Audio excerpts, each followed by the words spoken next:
actually looks at probability, Gini index of the target variable minus individual Gini indexes, individual columns Gini indexes. Play tennis is the target variable minus Gini index of outlook, play tennis, Gini index of temperature, right? Like that. So this is going to be high. Gini gain is going to be high for the feature which is good, right? How do you calculate probability of the target variable? This is the formula. 1 minus sigma I is equal to 1 to k p2 pt square, like 1 minus probability of s square minus probability of no square. That's how we calculate target variables Gini index, not the probability. It is Gini index. Okay. The gain is not needed basically. Gain is going to be, if you are looking at, if the algorithm is looking at gain, whichever gain is high, that is the best feature. If the algorithm is looking at Gini index, whichever is low, that's the best feature. Impurity low, that's the best feature. In interviews, they'll ask, what is impurity, what is Gini index, all these things. Right, like that, I calculated Gini index for Gini gain for the columns and then decided that I should be doing split on outlook because outlook has got the less impurity, and then came down, took the subset, right, this subset.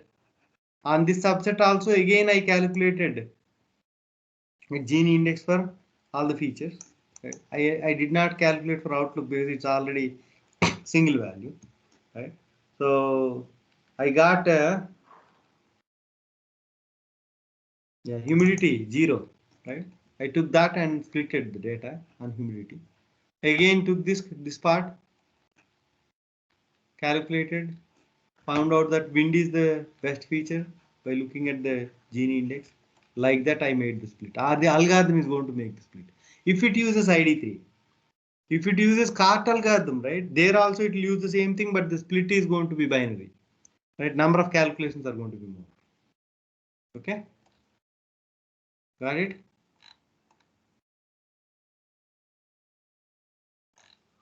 Got it? So can you please go over again on those two things, cart and Yeah, so let me try to draw this and explain. Maybe that way it is going to be better. no, which is actually binary, which is Yeah, not. the ID3. This is ID3. Whatever we are seeing here is ID3. Right? This is multi-way split. Right? It is doing multi-split.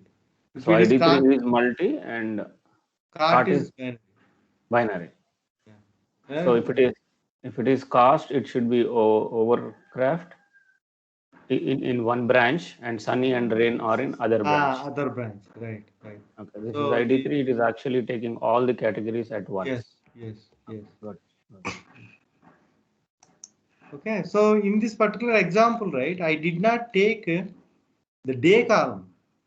Intentionally, I did not consider day column and took the other columns. Right? I'll explain why and one of the drawbacks with one of the other drawbacks with decision trees is based on this column. I'll explain that in a moment. Okay, I hope you got it. And there is another way to calculate the impurity, which is called as information gain. Right, information gain. There is another formula for that. This is actually the cross entropy. Cross entropy formula is used in information gain to calculate the impurity. When I say gain, right, it is going to calculate the target variables probability also, and then subtract that from the information gain of each information gain of each column, and then try to take the whichever gets the highest value kind of thing. So formula is different.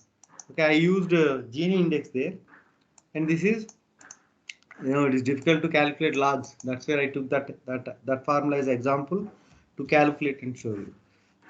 Okay, so this is another way of calculating impurity. So in the scikit-learn algorithm, you will have two parameters for criteria. Criteria is an attribute.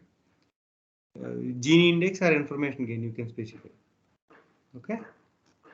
And when we are looking at the code, right, I'll show you.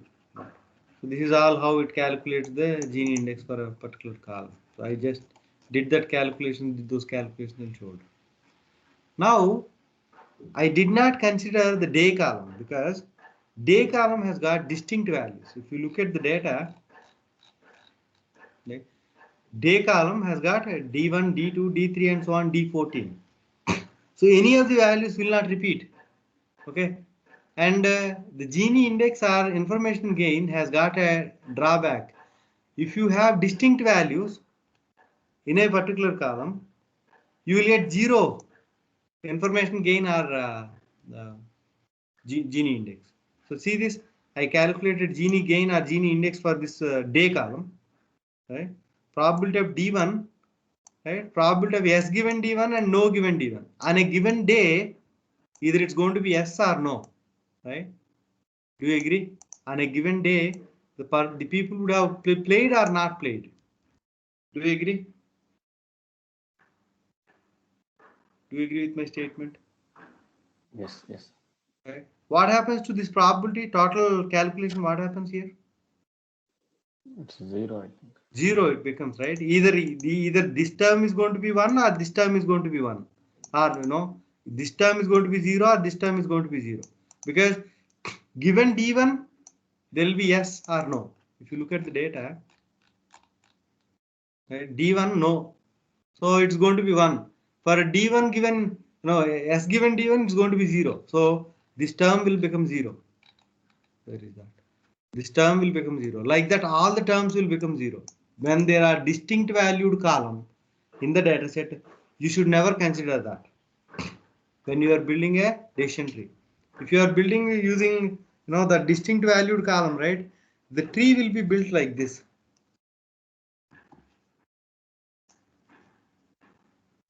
Right? Tree will be built like this. Every record will be a leaf node. Every record will be a leaf Leaf. node, right? And it looks pure, but when you try to make a decision, right, it will not work, right, like that. So D15 will come now or D16 will come. There is no D16. The algorithm will not be able to make prediction. Give me 1 second. Okay, I am getting a call from a client.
Yes, please wait. I need to take this call.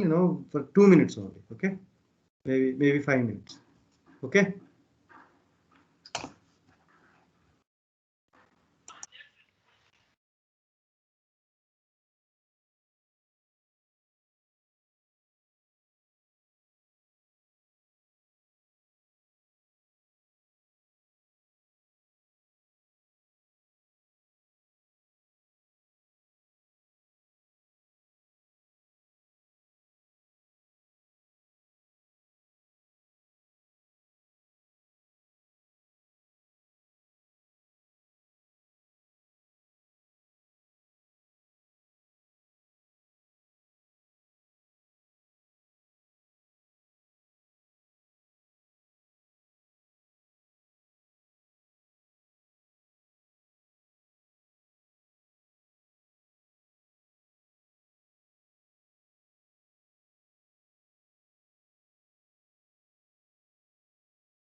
Sorry guys, no, been too late. I think I took around 10-15 minutes there. Okay, so here, right, if you take a feature with distinct values, the model will overfit, 100% overfit, right? It works 100% on the train set, but on test set and production it gives 0.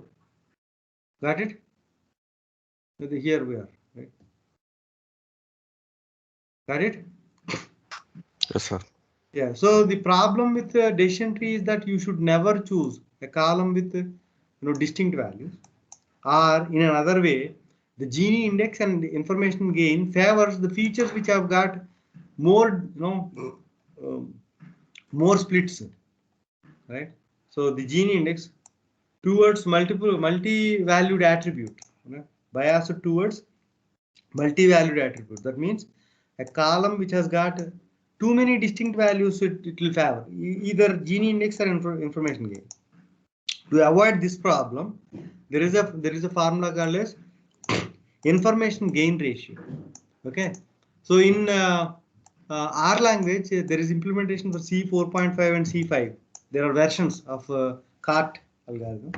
So information gain ratio implementation is there in R language, but in Python scikit-learn you have we have this Gini index and information gain only. Information gain ratio implementation is not there. Okay, so how it does is it tries to nullify the features. The gain ratio is a formula, right, that actually tries to nullify the feature which has got more distinct categories. The split info is a value which comes high, right? The value for split info, so it's going to be high. The split info is going to be high for the features which have got more distinct values. That way, gain ratio is going to be low, right? Gini gain or information gain of A is going to be on the numerator, right? Denominator is going to be split info. If this is high, ultimately that particular column's total score is going to go low. And that way it's not going to choose that feature. Okay, information gain ratio focuses on highest value, right? The attribute with maximum gain ratio is selected as the split attribute. Okay, which one to choose for the current data will be chosen based on the value which we got from gain ratio of A. Whichever is high we will choose. There are 10 columns, you calculate gain ratio of all 10 columns. Whichever is high you choose that. The column with more distinct values will get less value, less gain ratio, because split info of that column is going to be high. Okay, it's a mathematical trick basically. Got it? This is a solution to avoid this bias towards multivariate attribute. The disadvantage of Gini gain or information gain is that bias towards multivariate attribute, multi-valued attribute. So it has difficulty with when large number of classes present, right? Gini index, right? It has got difficulty because if you have large number of classes, right, the calculation becomes too big, right? Yes given, no given, no temper, that whatever, right? The target variable given the input feature, right? Input features category, target variable. If they have 100 classes in the target variable, there will be too many probabilities to calculate, and sometimes some probabilities may become 0, right? For some category, there may not be a record belonging to a particular, um, that combination of the target variable and the input variable may not be present. That's where some probabilities may become 0 also. So it is difficult, a little difficult for the Gini index. Tends to favor tests that result in equal sized partitions. The Gini index tries to split data into equal sized partitions. If you see this here, see, this data is split into 5, 5 and 4. It tried to split the data into equal sized partitions. Okay, it is always not true, right? In the real time, you may not get equal sized partitions, but the algorithm is favoring the equal sized partitions. Due to that, the essence may be lost. right? The predictive power may be lost because of the multi-valued attribute favor and the equal sized partition favor. The predictive power may actually get damaged because in Gini index and information gain. So in the gain ratio tends to prefer unbalanced splits. This has got other problem. The other way around, right? This one is equal sized partitions. This one is unequal sized partitions. It will always favor that. And every algorithm will have its own, its own pros and cons. That's where we actually try different algorithms and see how it's working. Okay. So we will cover the rest of the overfitting and the decision tree regression tomorrow, and code examples also I'll show tomorrow. Okay. Sorry for getting that pausing the class and attending the call. Okay. So any questions?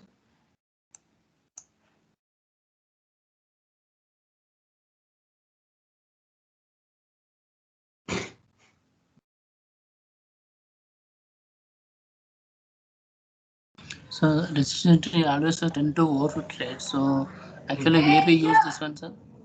Sorry. Overfit the afterwards I didn't understand. Yeah, where we use this decision tree. Decision trees are the building blocks of the ensemble models like random forest and bagging. There we solve the overfitting problem and we make the model too good. We'll see that by tomorrow. Shall we have a class on Saturday also? Saturday morning? Yes. Anybody has issue? Anyway, you are not practicing, right? We'll have a class on Saturday so that we can cover some more.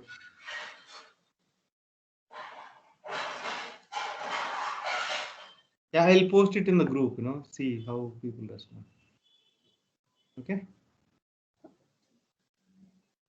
By Saturday, we'll finish this and then jump into NLP from Monday. Okay.